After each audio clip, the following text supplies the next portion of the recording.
రాజకీయాల్లో ఓడలు బండ్లు, బండ్లు ఓడలు అవుతాయి. ఒకానొక సమయంలో వెలిగిన కీలక నేత ఇప్పుడు గుర్తింపు కోసం నిరీక్షిస్తున్నారు. సుదీర్ఘ అనుభవం, పేరు ఉన్నా అవి ఇప్పుడు ఉపయోగపడడం లేదు. వారసుడి భవిష్యత్తు కోసం చేసిన త్యాగాలు ఫలితాన్ని ఇవ్వడం లేదు. అనుకున్నదొకటి అవుతోంది మరొకటి అన్నట్లుగా ఆ సీనియర్ నేత పరిస్థితి మారింది. ఆయన రాజకీయ భవిష్యత్తే ప్రమాదంలో పడింది.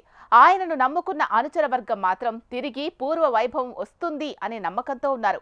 ఇంతగా గుర్తింపు కోల్పోయిన ఆ నేత ఎవరు? What's the special focus? Mopidevi Venkataramana ఉమ్మడి గుంటూరు జిల్లాలో సీనియర్ పొలిటీషియన్. కాంగ్రెస్లో అంచెలంచెలుగా ఎదిగిన మోపిదేవి మధ్యకార సామాజిక వర్గానికి చెందిన నాయకుడు. ఎంపీపీ నుంచి ఎంపీ స్థాయి వరకు ఎదిగారు. జిల్లా రాష్ట్ర రాజకీయాల్లో తనదైన హవా సాగించారు మోపిదేవి. అయితే ప్రస్తుతం ఆయన రాజకీయ భవిష్యత్తు డైలమాలో పడిందంటున్నారు రాజకీయ పరిశీలకులు. 2004-2009లో కాంగ్రెస్ నుంచి విజయం సాధించిన మోపిదేవి వెంకటరమణ వైఎస్ మంత్రివర్గంలో స్థానం దక్కించుకున్నారు. వైఎస్కు అత్యంత సన్నిహితుడిగా పేరు తెచ్చుకున్నారు. వైఎస్ మరణం తర్వాత జగన్మోహన్ రెడ్డిని అరెస్టు చేయడానికి ముందే మంత్రిగా ఉన్న మోపిదేవిని కూడా అప్పటి కాంగ్రెస్ ప్రభుత్వం అరెస్ట్ చేసింది. జగన్తో పాటు జైలు జీవితం గడిపిన మోపిదేవి ఆ తర్వాత వైసీపీలో చేరారు.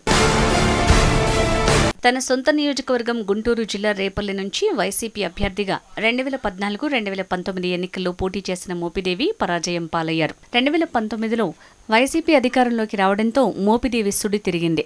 రేపల్లి నియోజకవర్గం నుంచి ఓడిపోయిన జగన్మోహన్ రెడ్డి మంత్రివర్గంలో చోటు దక్కింది. ఎమ్మెల్సీగా చేసి పశుసంవర్ధక శాఖ, మత్స్యశాఖను మోపిదేవికి అప్పగించారు. అయితే ఆ ముచ్చట కొద్ది కాలమే ఉంది. ఎమ్మెల్సీని రద్దు చేస్తున్నట్లు ప్రకటించిన జగన్ మోపిదేవిని మంత్రివర్గం నుంచి తప్పించారు. మోపిదేవిని రాజ్యసభ ఎంపీగా చేశారు. ఎంపీగా వెళ్లేందుకు మోపిదేవి మొగ్గు చూపకపోయినా తప్పనిసరి పరిస్థితుల్లో వెళ్లక తప్పలేదు.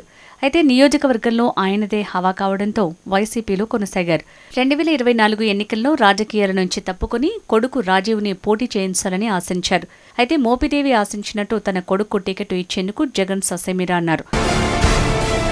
రేపల్లి నుంచి సీటు గౌడ సామాజిక వర్గానికి చెందిన రావూరి గణేష్కి వైసీపీ హైకమాండ్ కేటాయించింది. దీంతో తీవ్ర మనస్తాపానికి గురైన మోపిదేవి బహిరంగంగా మాత్రం బయటపడకుండా జాగ్రత్త పడ్డారు. ఎన్నికల ఫలితాలు తీవ్రంగా నిరాశపరచడంతో రాజకీయ భవిష్యత్తుపై ఫోకస్ పెట్టారు.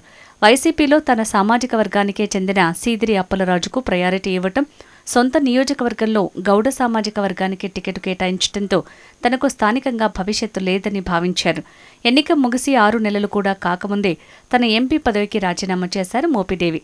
అంతేకాకుండా ఏకంగా సైకిల్ ఎక్కి పసుపు దళం పంచన చేరారు.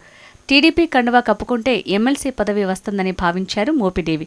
అయితే మోపిదేవి అనుకున్నదొకటి, జరిగింది మరోటి అన్న సందంగా ఇక్కడ కూడా జరిగింది. పదవిని ఆశించి టీడీపీలో చేరినప్పటికీ నిరాశ ఎదురైంది. ఎమ్మెల్సీలు చేసిన రాజీనామాలను మండలి చైర్మన్ అంగీకరించకపోవడంతో మోపిదేవి ఎమ్మెల్సీ ఆశ నెరవేరలేదు. వచ్చే ఏడాది జూలై వరకు ఎమ్మెల్సీల పదవులు ఖాళీ అయ్యే అవకాశం కూడా లేదు. మోపిదేవిది మరో ఏడాది పాటు ఎమ్మెల్సీ పదవి కోసం ఎదురుచూడక తప్పని పరిస్థితి. ఇటు నియోజకవర్గ టీడీపీలోనూ ఆయన చురుగ్గా వ్యవహరించలేకపోతున్నారన్న గుసగుసలు వినిపిస్తున్నాయి. పదవి లేకపోవటం, టీడీపీలో చురుగ్గా లేకపోవడంతో ఆయన అభిమానులు నిరుత్సాహంతో ఉన్నారన్న టాక్ బలంగా వినిపిస్తోంది. వచ్చే ఎన్నికల నాటికైనా మోపిదేవి మరోసారి యాక్టివ్ అవుతారా, లేక రాజకీయ వారసుడికి మార్గం సుగమం చేస్తారా అని మోపిదేవి అనుచరుల్లో చర్చ జోరుగా సాగుతోంది. అయితే నియోజకవర్గాల పునర్విభజన జరిగితే మోపిదేవి కుటుంబం మరోసారి జిల్లా రాజకీయాల్లో చక్రం తిప్పే అవకాశం ఉందన్న విశ్లేషణలు వినిపిస్తున్నాయి. దీంతో మోపిదేవి రాజకీయ భవిష్యత్ ఏంటనేది ఇప్పుడు ఆయన మద్దతుదారుల్లో పెద్ద ఎత్తున చర్చకు కారణమవుతోంది. మోపిదేవి ఆశించినట్టు తనకే పదవి దక్కుతుందో, లేక తన వారసుడి పొలిటికల్ కెరీర్కు గ్రీన్ సిగ్నల్ లభిస్తుందో చూడాలి మరి.